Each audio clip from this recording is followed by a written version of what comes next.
it helps no one. All the people we speak good of, they were missionaries, they were doing this. They were not so prayerful as they were moneyful. They were resourceful. That's why they were able to do those things. Most of you can't even remember their sermons. You remember the outcome of their ministry because of their resources. So ibandla eliculayo, nelidansayo, nelichwechwayo, nelithomoyayo, nelishokekayo, neligida, angazi kwenziwani, mhlawumbe seniya break dance. Noma yoma inenzwa, but siyoba ibandla that carries no exploits if we don't overcome the spirit of poverty.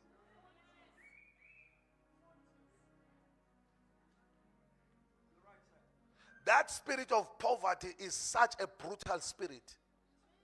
Ikwenza noma ngabe kuthi uhlakaniphile ukhohlakala uhlakaniphile, you cannot build a legacy under the spirit of poverty.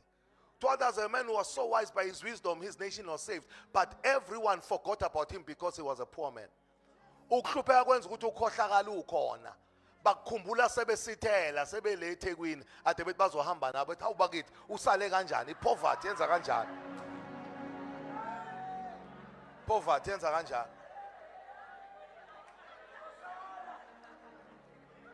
Yes. That spirit is so brutal. It's so brutal that it works with your mind. Little Bible, kwake kwanendlala eSamaria. Amakhosikazi azakhuluma wodwa athi asipheke ingane zethu namhlanje.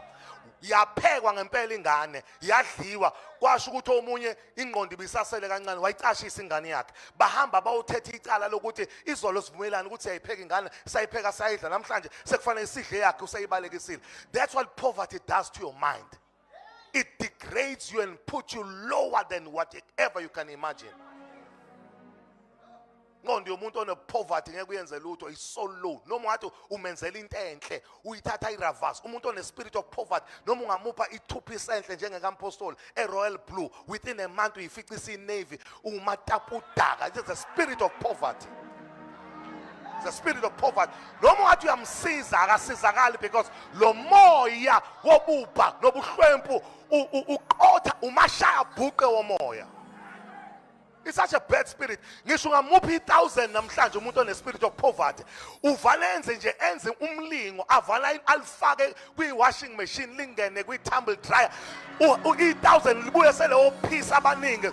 Uma ngal ubani umuntu ongaphiwe imali ahambe ayisika ayisike. It's a spirit of poverty. That's how it operates. Yes. That spirit makes you to have no voice in society. Unawafundisa abanganalutho nje emangalisayo ukuthi banama resources. Mawungamhlukanisa nama resources uthi uyalalelisisa eduze yezu uthi akho lutho. But uNkulunkulu wakwenza kakuhle ukuthi the riches of a rich man are a strong tower around him. That's why umuntu ocebile ngeke umenzele ukuthi noma ungazi ukuthi uyisilima kodwa ingcebo yakhe iwugango oluqinile lumbiyeleyo. Riches secure your life. Yazi kunabantu abagula kufanele ngabe sebafa basizwa ukuje bakuma medical aid aphila. Makunento wrong by attender manje kushintsha idiet abe no chef kulula. Wena uxakeke kangaka nje awushoti ngama solution, ushoti ngeability to implement the solutions. Wazi kahle kufanele ngabe udlana usuyayazi lonto uyicula ngekhanda but ayidleki ngoba iyabiza esitolo eshibhile yile kubulalana. It's a spirit of poverty. It's a spirit of poverty. Yeah, sebakutshela bathi ivesti elakhiwe ngokotino nje ungaligqoki likunika irash but ngoba ul-afford uqala ugcoba amafutha ngaphansi ufake lona leli elibhedayo because umoya wobupha awukuvumeli.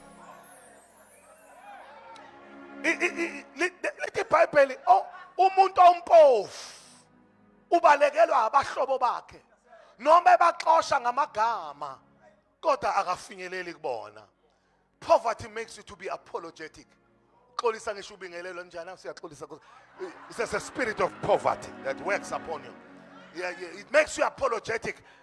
Noma ungashumayela kufanele kushumele ngesibindi. I-conclusion yakho ukuthi mawukhona ngeminyathelile Nkosi yami ngiyaxolisa. Umoya wenhlupheko wenza ukuthi ube apologetic.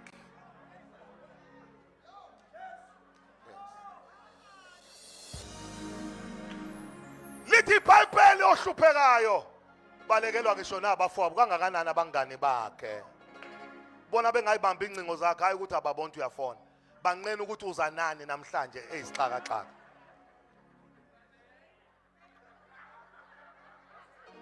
Somebody say I need faith for a breakthrough tonight.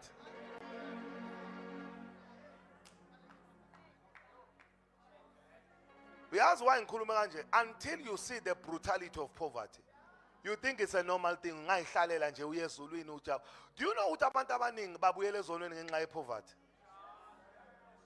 Baningi abantu la kwashonela ivangeli ngekhathi zakudala kwathiwa kushiya ubaba wengane, ingane uyihambisa yodwa, ungahambi ungayiphelezeli, bayibamba leyo nto ngempela. Athi ubaba wengane imali yengane uyilanda nina, athi hayi ingane uma ufuna ukuyondla ungayondla, angisalethi ingane mina. Athi hayi ngoba usuhlakaniphile uzobona ufana noba nangempela futhi akushiye kanjalo.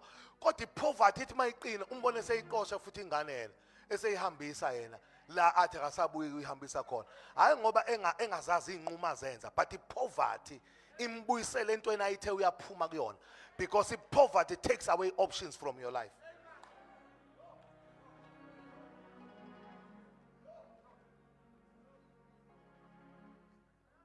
Nokhuluma nifela nithanda khona nithi hayi baba ukuthi balazi ivangeli, but kunomoya onga-addresswanga evangelini we-poverty.